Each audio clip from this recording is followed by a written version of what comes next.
كده يا حبايبي زي ما انتم شايفين انا حطيت لهم اكل. تلاقيت دلوقتي واحده كنت قايله لها تجيب لي شويه خضار يعني ليهم وكده، تلاقيتها جايبه لي شويه برسيم. البرسيم دلوقتي طري وحلو جدا جدا للطيور.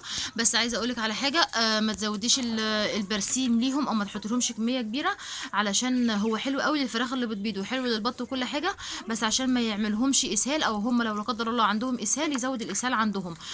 طبعا ايه الحاجه اللي معاكي النهارده يا ام عبد الله؟ هي ديت يا حبايب قلبي، ديت الحاجه اللي معايا النهارده. ايه ده شيح جايبه ب 2 جنيه كده من عند العطار. لو انت جبتي ب 2 جنيه هيكفيكي كذا مره. هتمسكي كده ايه، تغلي المعلقتين على لترين ميه، تغليهم كويس جدا جدا على البوتاجاز وهتحطيه لهم.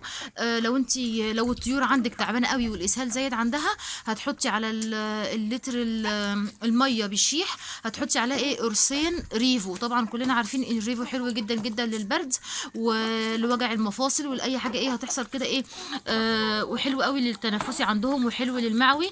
بجد حلو قوي قوي. لو انت هتعملي بقى الشيح وقائي زي ايه ام عبد الله كده، عشان ايه نمنع الكوكسيديا ونمنع الاسهالات بجميع انواعها والوانها. في الوقت ده انت هتعملي ايه، هتحطي شيح بس من غير ما هتحطي عليه ريفو ولا تحطي عليه اي حاجه. بجد وصفه حلوه قوي قوي قوي. الناس اللي بتشتكي ان البط عندها على طول عنده اسهال، ما عندوش شهيه للاكل او قابليه للاكل، ما بيسحبش بيسحب في العلف. يا اما في بط مناعي الاكل، يا اما في بط بيسحب في العلف ومش باين عليه. والفراخ اللي هي بتتفاجئي ان هي عندك خلاص مبشره او هتبشر بالبيض، وتتفاجئي ان هي وزنها خفيف خالص وما لسه ما بيضتش وعدى ميعاد بيضها، اعرفي ان هي عندها ديدان فورا، لان الديدان بتمنع الفراخ ان هي تبيض. بتاكل اصلا جدار المعده زي ما قلت لكم، بتخسسهم بتنشفهم جدا جدا، بتخلي الاكل ما يبريش عليهم خالص ولا يبان عليهم.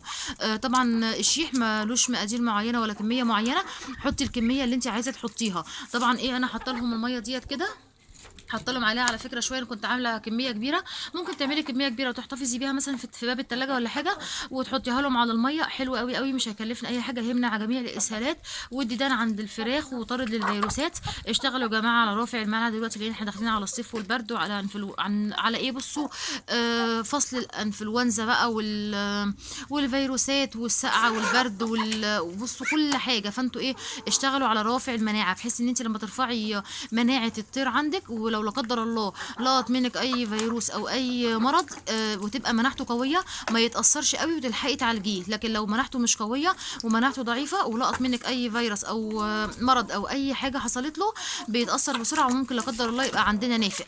الحاجه ما شاء الله تبارك الله زي الفل قدامكم. طبعا انا حاطه لهم ايه، خرطت لهم كده شويه برسيم كده على الاكل او على الوجبه اللي انا عاملاها لهم ديت.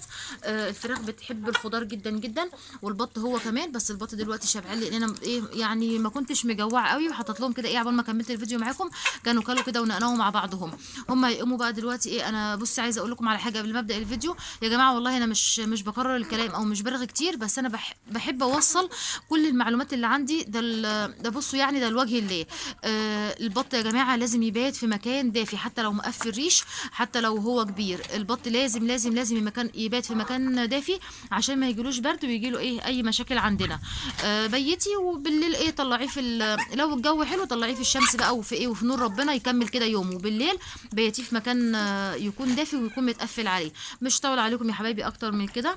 لو عجبكم الفيديو لايك وشير وسبسكرايب للقناه. استودعكم الله الذي لا تضيع ودائعه.